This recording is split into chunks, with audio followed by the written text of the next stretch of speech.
because, you know, they've sold themselves to the couch potato lifestyle. And the giant horde of lazy, dumbed-down people are going to be used as a weapon by the government and the corporations against the producers, and they're going to use this wave of panic to fully rob anyone who's actually done well in life.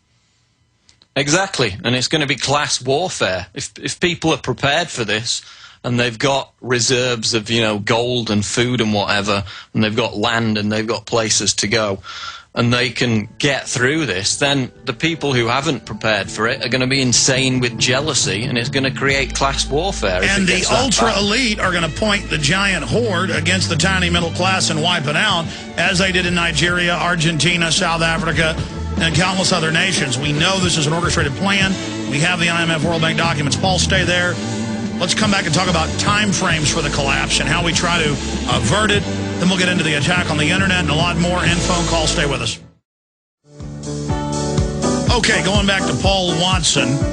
Paul, yeah, mainstream news is saying the next year or two depression, but all the economic numbers show at least 3 years we've been in a deep recession going into depression. Now they're announcing it. They're now trying to form this new global SDR system. You know, Salente says by the end of this year we'll be in a total collapse. I hope that's not the case, but when Schwarzenegger's already telling state employees they're going to get minimum wage, and police departments coast to coast are laying people off saying they won't respond to crime, but taxes are going up, I mean, this is amazing. What's your take on the collapse? Well, certainly they're infuriated about the fact that all these anti-incumbent candidates are threatening the establishment members, people like Harry Reid. You know, his opponent, the Tea Party member, has been completely lambasted by the mainstream media because she supports the Oath Keepers. She supports getting the fluoride out of the water. But those people, those kind of people are really starting to challenge the establishment minions. So that's November. That's what, you know, 4 months away from now. So that's really going to be a big flashpoint, I think. But certainly within 2 years, it's gonna start to unwind. It already is, as he said. What freaks me out about the whole thing is, you know, the people who would normally be deriding us as paranoid alarmists, the big establishment media people, are saying exactly the same thing. And in fact, some of them are even going further than we are. For example, there's a guy called Simon Sharma, who is the most recognized historian in Britain. You know, he presents all the BBC and History Channel documentaries, all the new ones that come out. And again, this is in the Financial Times. That's where they announce all this, because it's a Bilderberg-owned paper. They know the vast majority of the serfs are looking at the topless women on page 3 of The Sun and, you know, all this kind of stuff. So people don't read those newspapers, but the insiders, the elitists, do. And Sharma, this historian, wrote that not only will there be a collapse, an economic collapse, civil unrest, you know, mass riots, but there's also the very real prospect of a revolution, and he's talking about in America, because the elite might allow the chaos to get completely out of hand and allow people to get a foot in the door on actually wrestling back control of the system. And this is a guy who's intimately tied into the establishment. Well, that's the same things that Bigna Brzezinski said 2 months ago. Yeah. So, in a sense, they're going even further than us in saying that not only is there going to be mass unrest and riots and a collapse, but it may even lead to a complete kind of coup d'etat on behalf of the people. Well, that's the big issue, is that either the globalists get unbelievable expansions of power out of the crisis they've engineered, or we use it to restore the republic and restore free nations worldwide. And they're going to win in some nations, we're going to lose in some nations, we're going to win in some nations. But the fight is on. Yeah, and I mean, Sharma said that, this is his quote, that the American people could, quote, bring down the governance of the American Republic. He's talking about the people overthrowing the government, and this is a massively respected historian. But the key thing is, he says that the only way that the elite will prevent this from happening, if they allow the crisis, the unrest to get out of hand, is by Obama becoming basically a dictator, an authoritarian enforcer.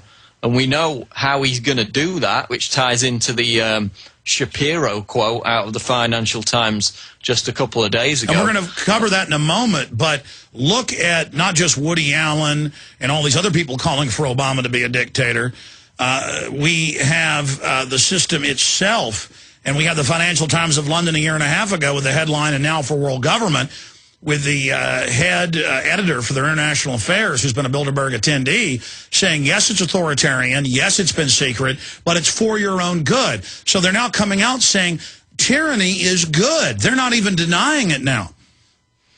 No, and it's also coming from the left wing with the climate change movement saying we need dictators to save the environment. We need to see the end of democracy if the Earth is to survive global warming. So it's coming from every side. And if they are to ram through the majority of what they want in this anemic post-industrial revolution, then yeah, they're gonna have to get hardcore. They're gonna have to get brutal. I mean, as I was talking about before, when we last had this austerity fascism in the United Kingdom, the top bracket of income tax was 98%. Anyone earning over £20,000 a year had to pay 98% of that top bracket to the government. They're not going to get that through without some fascism along the way. Stay there, Watson. We're going to talk more about this when we get back on the type of terror attacks they may be planning to stage. Now, why would ultra-rich want a 90+% tax bracket? Because they're offshore. They take your money domestically, ship it offshore.